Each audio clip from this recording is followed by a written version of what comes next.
Aha! You are about to listen to the Redhead Boy podcast, available on Spotify and wherever you get your podcasts from. Now enjoy the show.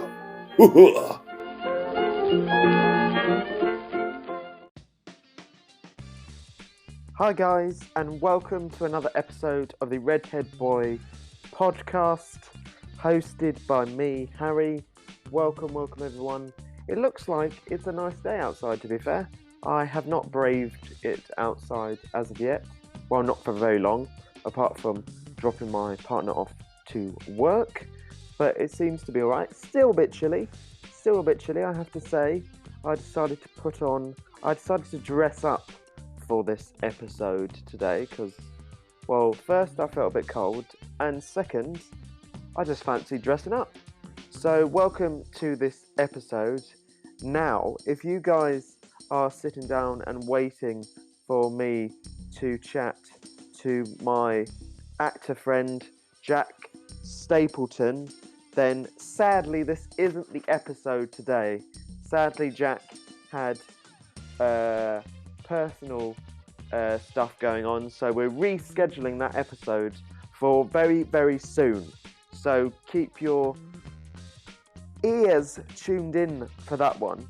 So this episode is going to be my March film and what I've been watching this month. Well, last month. Get it together, Harry. Get it together. This is going to be my episode where I talk about all the films that I've watched in March. So without further ado, let's crack on with my March roundup. So starting off this list is the Netflix film that came out on the 5th of February, and it is the film Malcolm and Marie, starring Zendaya and John David Washington, and directed and written by Sam Levinson. Sam Levinson. Sam Levinson also has worked on Zendaya's show. Oh, what's it called? Sorry. Zendaya's show. Most of the time, it's just my dyslexic brain. So Sam Levinson is the writer and director of Euphoria, which is Zendaya's TV show that is on HBO. Now, before I chat more about Malcolm and Marie, here's a little clip. You want control because you can't imagine the reason I'm with you is because I love you. I love the way you see the world, Marie.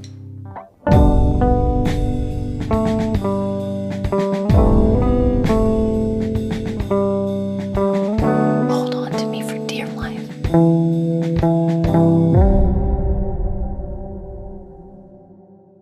So, this film, Malcolm and Marie, that stars Zendaya and John David Washington, the son of the amazing powerhouse that is David Washington, is about a couple who return, a girlfriend and a boyfriend who return from a film premiere of the boyfriend Malcolm's premiere of his first feature film. And they come in to this very posh looking house that obviously the production company or the Oscars or whoever have put them into for this awards evening. And they come in, and Zendaya, Marie, is super pissed off because Malcolm, when receiving an award for his film, or when getting up for the speech to screen his film, he forgot to thank Marie. And this is how the film unfolds as they wait for the first critics' responses to Malcolm's first feature film, and they go through ups and downs of arguing. So my thoughts on this film is I super enjoyed it. It was really well written by Sam Leverson. I must check out his other work because I haven't seen much else, if anything at all.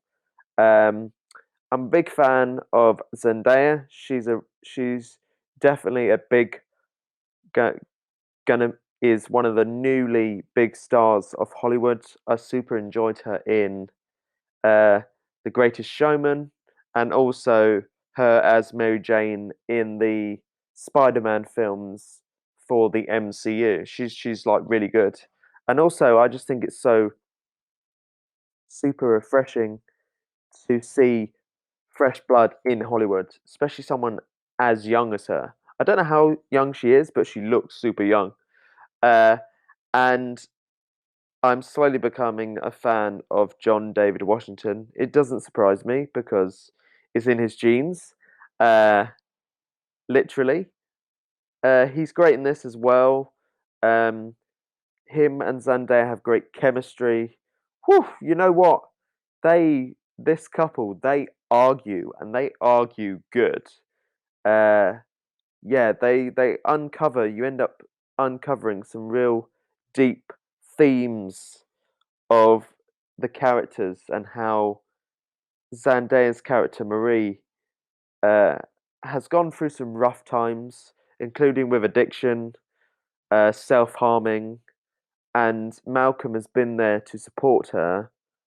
But he has obviously used this trauma that Marie has experienced in her life to inspire him for his first feature length film.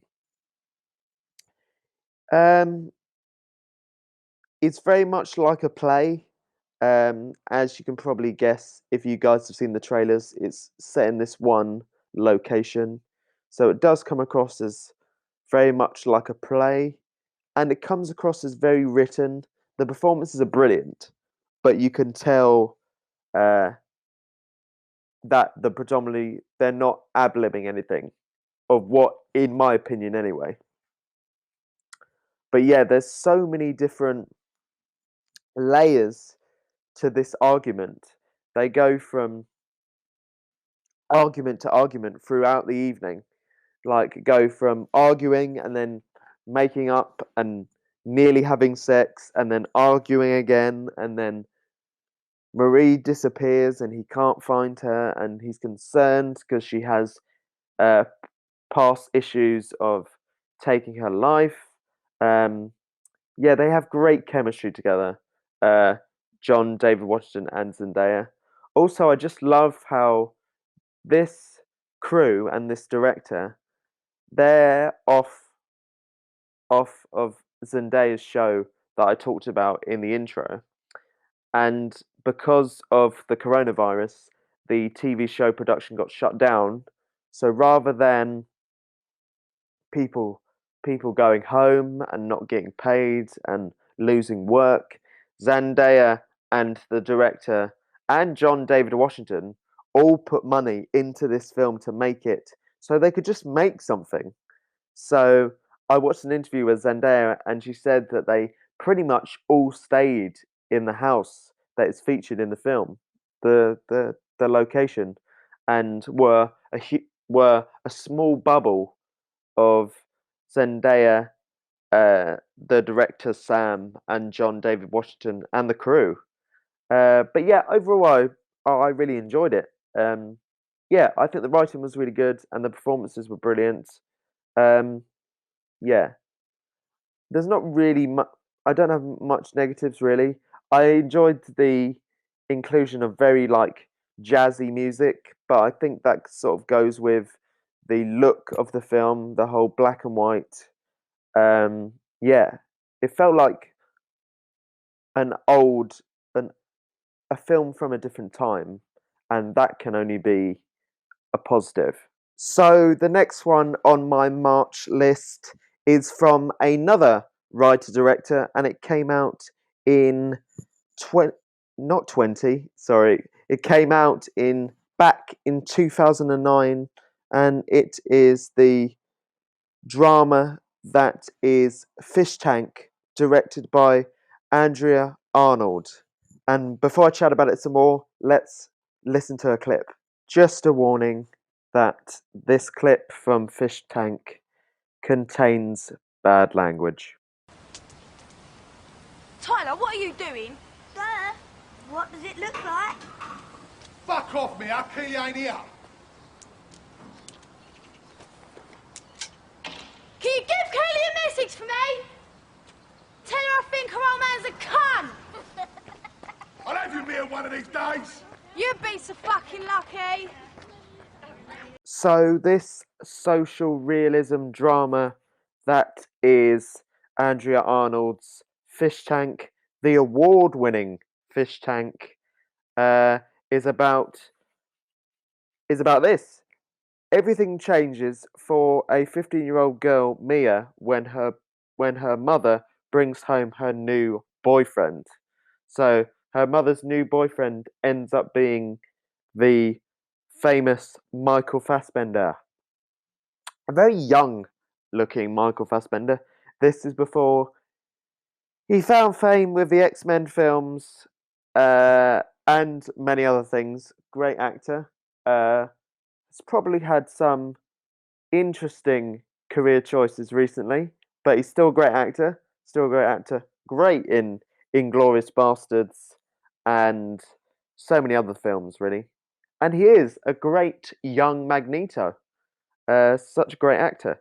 So this award-winning film that gained loads of awards when it came out. This film has been on my list for like ever, crazy ever, to the point that I was meant to watch this film when I was developing my grad film at the Screen and Film School in Brighton, because my grad film was sort of inspired by the social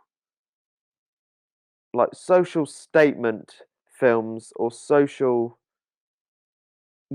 statement films like directors like Ken Loach, where it's a film that sort of says a message and highlights on the real world or people in a real community sort of thing. So Mia is played by Kate Jar. Do you know what? I'm absolutely crap with names. It's just my dyslexic brain. I can never do names. Never. Let's have a butch. Katie Jarvis plays Mia, the main girl, and she's just a girl that has grown up on a council estate. I'm not sure if it's London. It might be like Manchester or something. And she lives with her mum and her younger sister, and she's just spent her entire life shutting the world out and not thinking much of herself or others, really. She's a bit of a tomboy. She's a bit hard on the outside, but in the inside, she really takes everything personally. And as the synopsis of the film says on IMDb, everything changes when her mother brings in a new boyfriend. Yeah, I really enjoyed this film. It was really good. I think Katie Jarvis, the one that plays Mia, is great casting. I'm looking her up at the moment, and she hasn't been in a load of other things. No, she hasn't been in a load of other things. So I'm guessing Andrea Arnold. This was sort of a open casting situation where they found Katie, which was such a find. She's brilliant in the film. Michael Fassbender is great as well. He's a great, obviously a great actor. And the lady who plays her mother. Let me have a cheeky butch quickly for a second. Let me find it. Let me find it. Let me find it.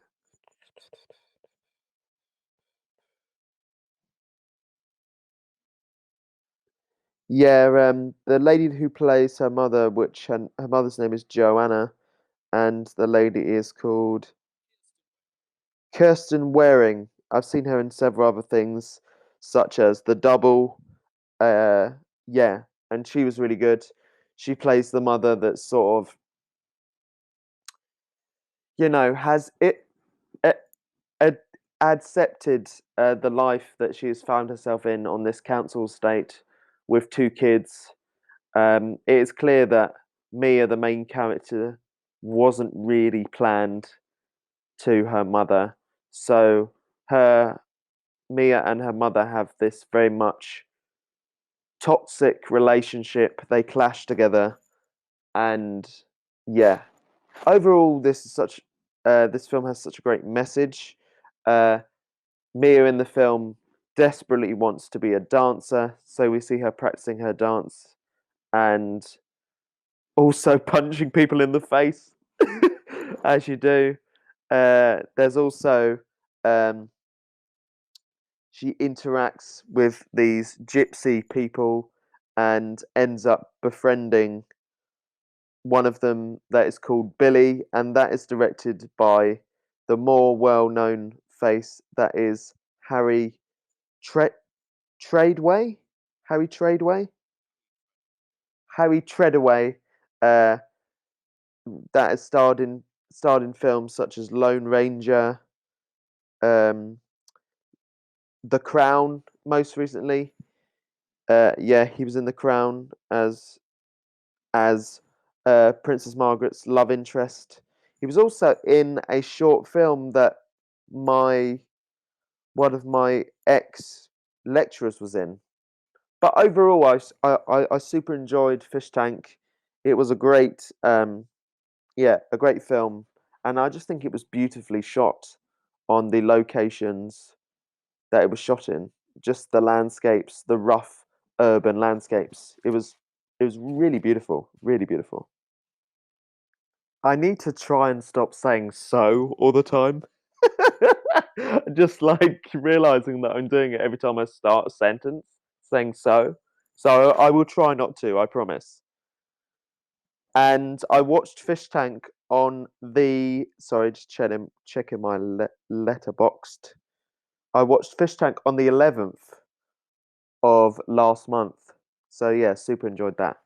So my next one on the list is a documentary, and it is the groundbreaking documentary from 2018/19. This changes everything. And this documentary is about a innovative look and analysis of gender displayed in Hollywood, featuring accounts from well-known actors, executives, and artists in the industry. Remember the kids' books in the 50s, See Dick, See Jane? And I just felt like, we see Dick all the time. I just wanted to see more Jane. Media has the power to educate, to shape people's thoughts. It also has an incredible power when you get to see someone who's like you on screen. Women's creative input is not making it into our nation's storytelling. Most of television and most of film is men making stuff for other men.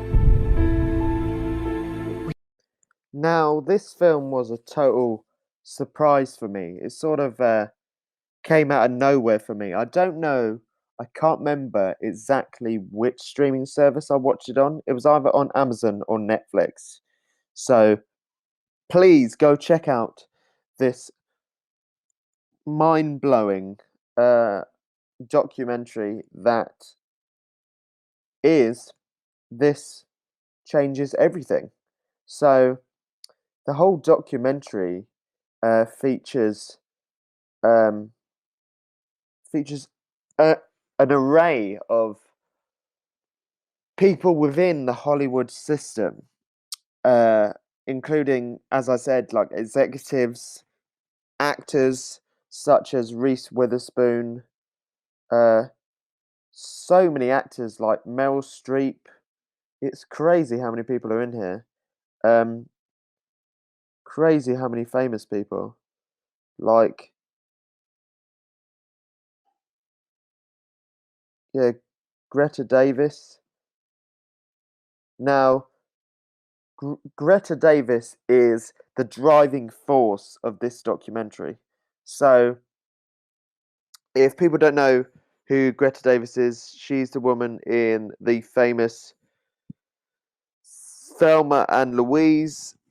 She also was in The Fly and loads of other films, really. Great actress. I thought that she sort of disappeared from view. I hadn't seen her in a film in a long while. But it's clear that she was focusing on something that was way more important. So she, being a veteran in Hollywood, decided that she was unhappy with the amount of women that was seen on screen and off. So she ends up going to these like computer programmers, and they come up with this software where the computer scans an entire movie and it gathers all the data and shows like how much the women and how much the men talk, how much the women are featured on screen, like screen time. Yeah, how many lines they have, and the evidence of this was shocking. That I can't remember exactly what the numbers were, but you find out that obviously, I say shocking, but it's not really shocking, which is sad. It You end up seeing throughout this documentary that females have been and still are not featured enough within films and behind the camera of films and television and creative stuff. Women are not being represented enough within the industry, and this documentary like rips the curtain away from Hollywood and the industry and shows how wrong it is throughout the history and even now with the whole Time's Up movement and showing women equal respect to men, that the industry is trying to, and hopefully eventually it will be a 50-50 thing. I know that the Academy Awards has introduced something this year, of what I read, that they want productions, or they will only accept productions or films for consideration if they have like a 50% male and female cast and crew, or something like that. Something like that. I don't know the details exactly, but this this documentary really did not hide away from the real facts that women weren't getting represented and were shown in a wrong, old-fashioned light. Uh, you know, to show the power of women, which is such a brilliant thing. I really can't say enough about this documentary. The evidence that they find and showcase is shocking. It's shocking and it's disgusting, and it's just sad that women are still struggling within the industry.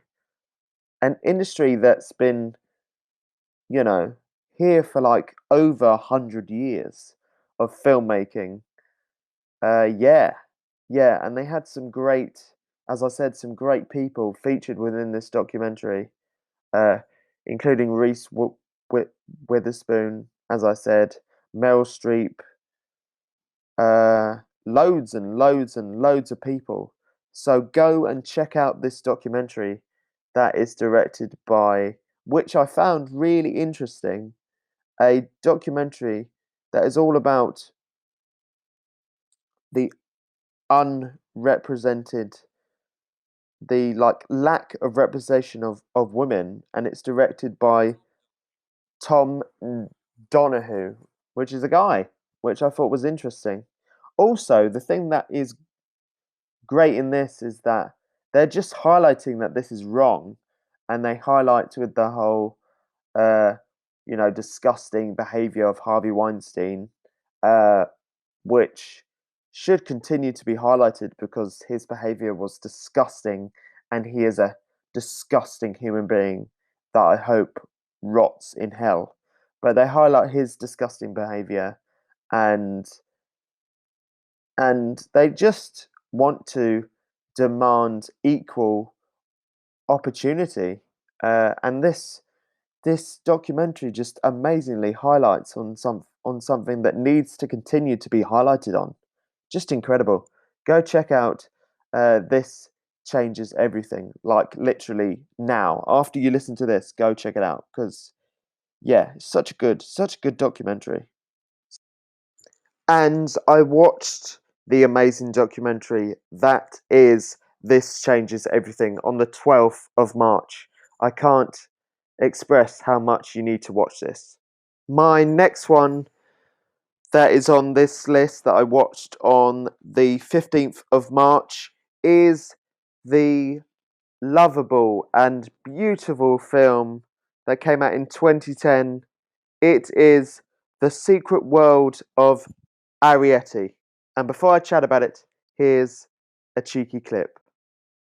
My papa said we have to move now. We've been seen, and borrowers aren't supposed to be seen. What are borrowers? My mother, father, and I are all borrowers. We borrow things that Beans won't miss if they're gone.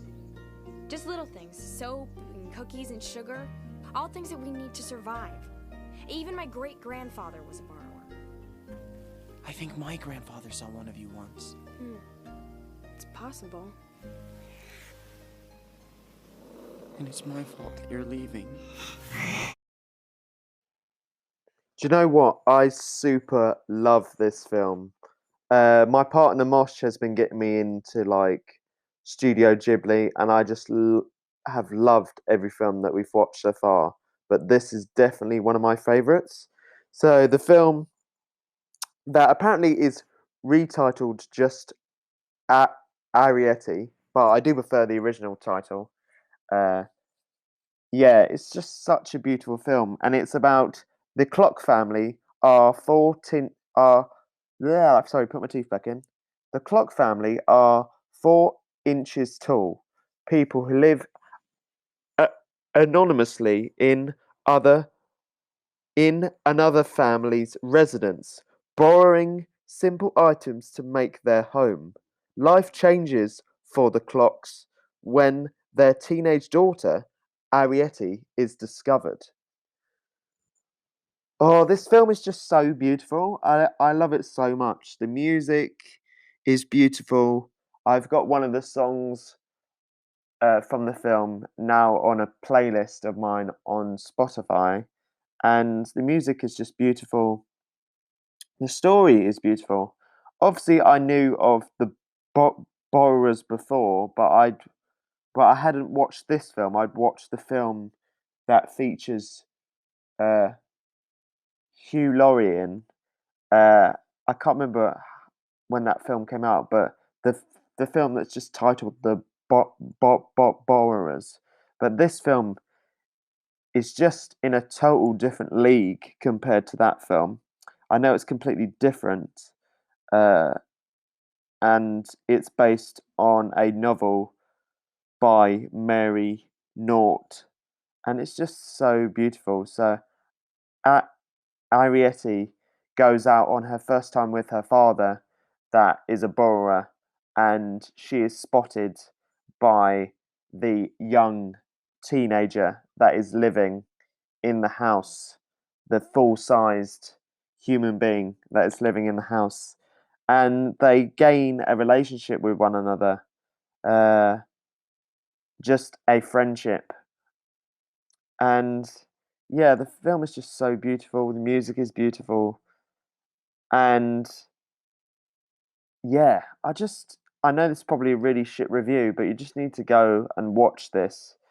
You just need to go and watch this. This film is available on Netflix, so go and check it out now. But that is my review of The Secret World of Arrietty, and it's got to be high up on my list for this month because I just loved it.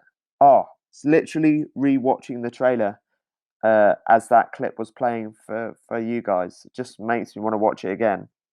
And go and check out the Studio Ghibli films, especially if you've got kids. I know that some of the stories are a little bit dark, but just for something that's a little bit alternative rather than, chucking on Shrek the Third or Madagascar. The people at Studio Ghibli really knew how to make beautifully looking and beautiful storytelling. Yeah, so go and check out The Secret World of Arrietty. Please do, because it's just beautiful. Now, this was always going to be a tricky one for me of what would make that last 5th spot on this list this month. And I just got to go with another documentary, and that documentary is QT8, The First 8, and it's a film about Quentin Tarantino, the director. Do you know what? I couldn't think of the words then. The director that's brought us Hateful Eight, Once Upon a Time in Hollywood, Kill Bill, Inglourious Bastards, Pulp Fiction, Reservoir Dogs. Now this documentary focuses on the first 21 years of Quentin Tarantino's career, including interviews with his frequent collaborators.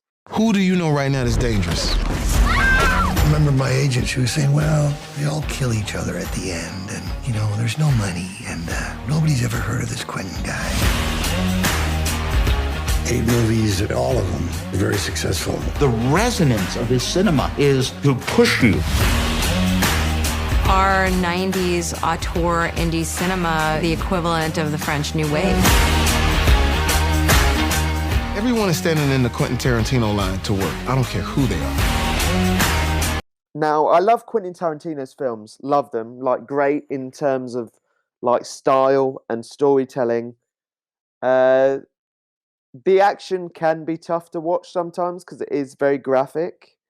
But I get why he does it, because he is a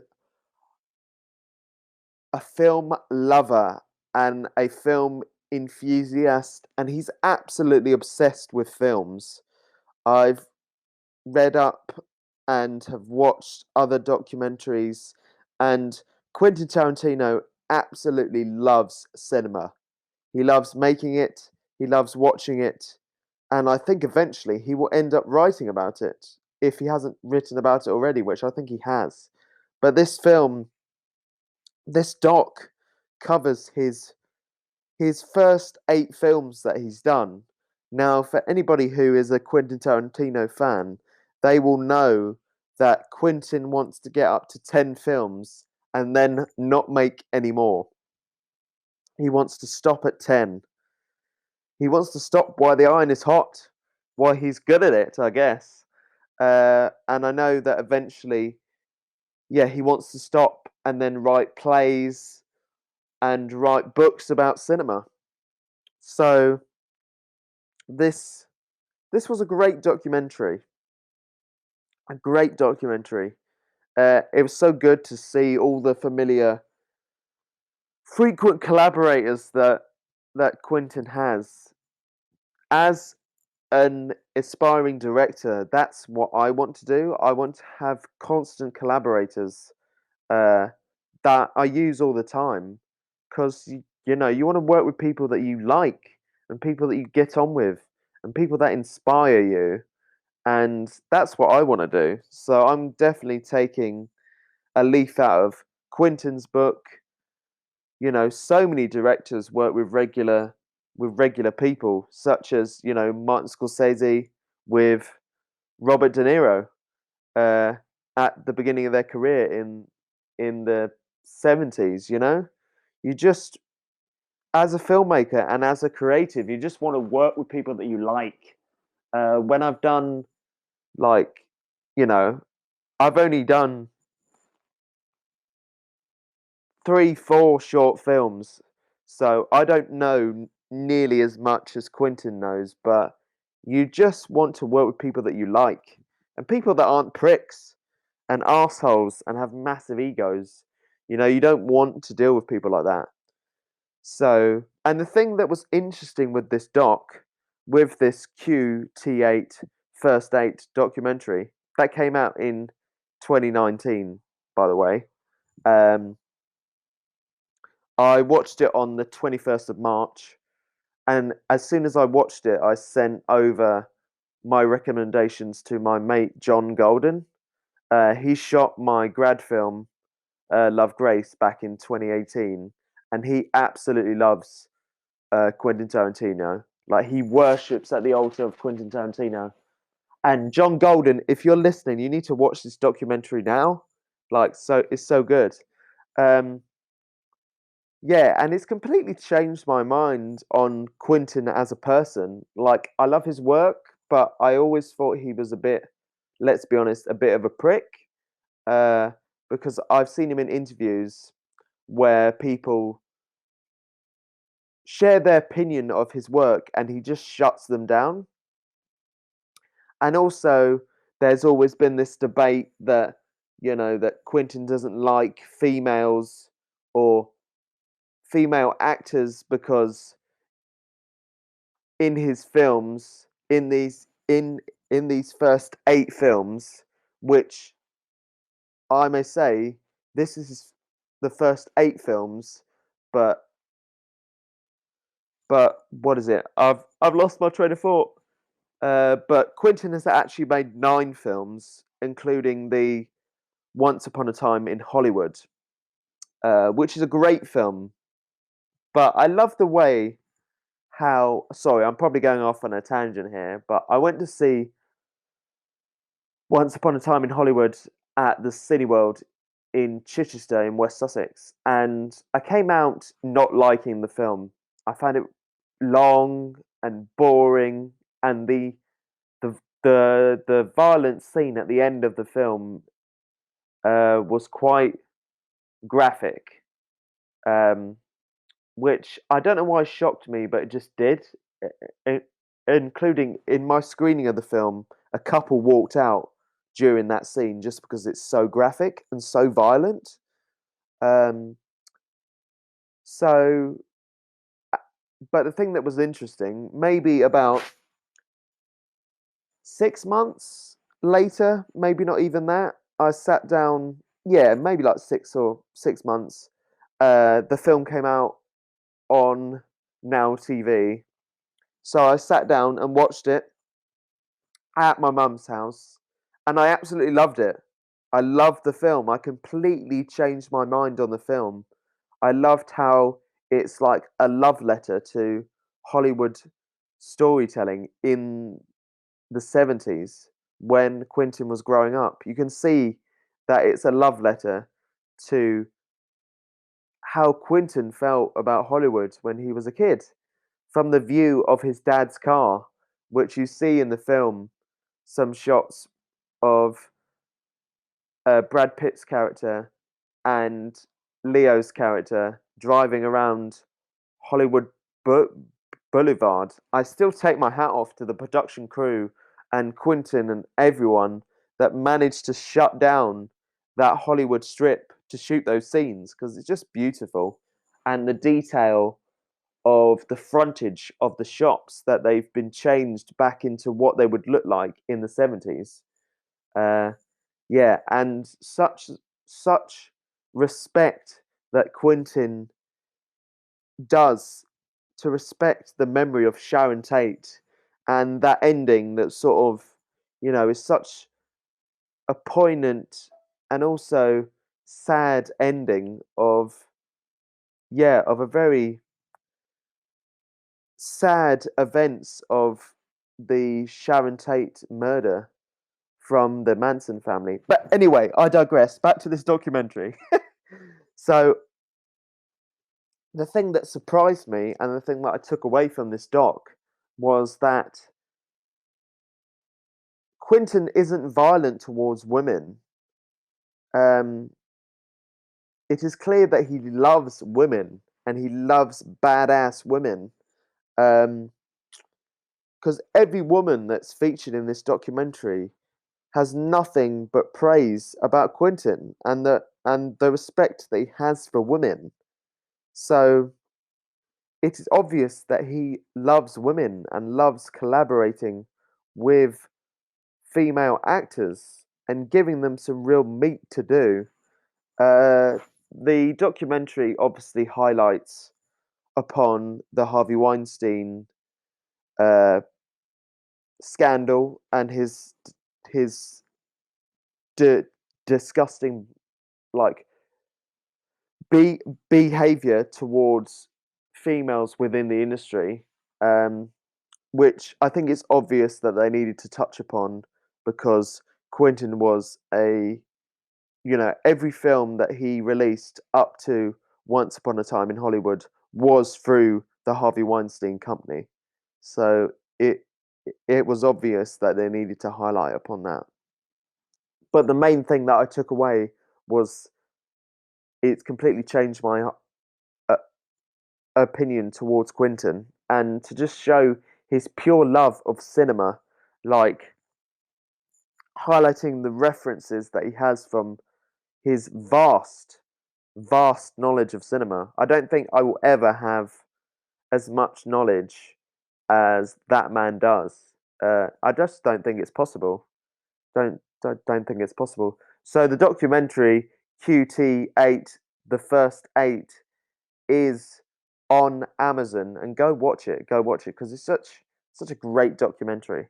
I love watching films that lift the veil to show the magic of movie making, which that's what it is. It's just magic. So that's what I've been watching this month. That's the end. That's my 5 picks from the many things that I watch throughout the month. It is crazy how much stuff I end up watching. I have way too much time on my hands, obviously. I think on my Letterboxd, I think I've watched... Let me have a cheeky butcher and see how many films I've watched so far this year. Let's have a look. Let's have a look. Can I have a look? Can I see it?